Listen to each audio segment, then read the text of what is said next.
Doctor, you hit on the third leading cause of death in the United States, and I'm sure most of us could figure it's either heart-related or cancer or diabetes, things like that. Can you clue us into what that is and why?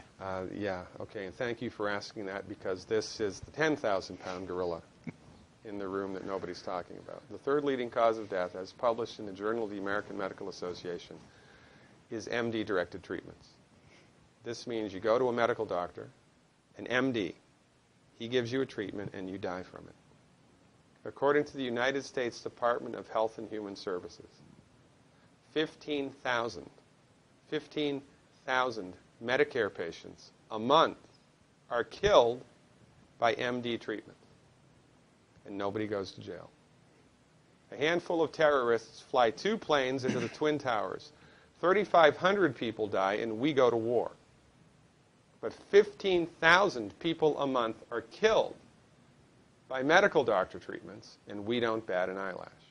This is because we have been, I don't want to say brainwashed, that's not the correct term, but we have been, for the last 100 years, kind of led into this false belief. You know, I think it was Marcus Welby that started it, that the medical doctor is king and knows everything about everything.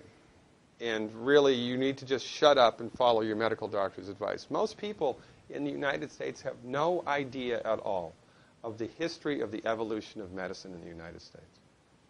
In the early 1900s, it was a relatively level playing field between the chiropractors, the osteopaths, the homeopaths, and the MDs. In 1915, 1920, there was something called the Flexner Report. The Carnegie Corporation funded this man named Abraham Flexner. He went all around the country, and he went on stagecoach and train and horseback. This was before the interstate highway system, right? It took Flexner 5 years to do this. He went all around the country and did an inventory of all of the medical schools that prescribed drugs. He brought the list back to the Carnegies, who own drug companies, and then the Carnegies and the Rockefellers gave millions of dollars of free money to the medical schools and hospitals in the United States that were prescribing drugs.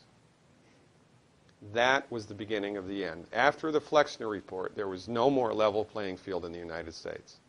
And the MDs started a juggernaut that's taken off. Most people in the United States think that the predominant medicine here, MD-directed pharmaceutical medicine, we think that those guys are top dog because their therapeutics are better than the homeopaths or the naturopaths or the chiropractors. It's not.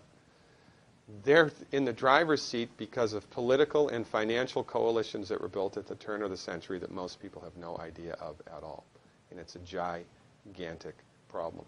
And I mean, it's crazy, right? It's the third leading cause of death. And yet, when the government makes noise about messing with people's insurance, everybody freaks out. Mm-hmm. And that's a whole other thing to talk about, isn't it? Because what is medical insurance? When you buy medical insurance, what are you doing? You're betting that you're going to get so sick you will not be able to afford it. Mm-hmm. Right? Yeah. Right. And then, so you pay good money every month to gain access to a system of medicine that's the third leading cause of death in the United States. We need our heads examined, quite frankly. That's why we give, Dr. Wallach and myself collectively, we give 400 free lectures a year. And we're building a grassroots network because people don't know this. I mean, people, I come to my lectures and they look at me and say, couch potatoes live longer? Medical doctors are the third leading cause of death?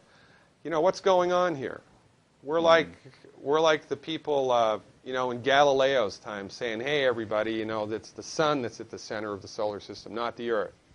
Well, hey, everybody, the Earth is round, it's not flat. Or, hey, everybody, slavery's a bad thing. Right? This is we have a social agenda here. Why do we have a social agenda? Because people are suffering needlessly.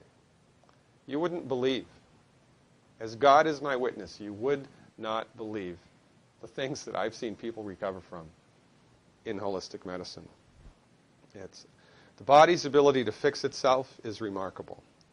And most of the time, all that the body needs to do that is the raw materials that it needs to do that. And we need to stop eating food that's hurting the body. You know, if you put diesel fuel in an unleaded engine, even if it's a brand new Ferrari, it's going to run like crap if it runs at all. There's nothing wrong with the car, it just had the wrong fuel. It's the same with the human body. You give the human body the raw materials that it needs, clean up the diet, Superman, Superwoman. And you know, if you don't get to super status, then at least your blood pressure normalizes, at least your arthritis goes away, at least your anxiety and panic attacks go away, and you can sleep through the night.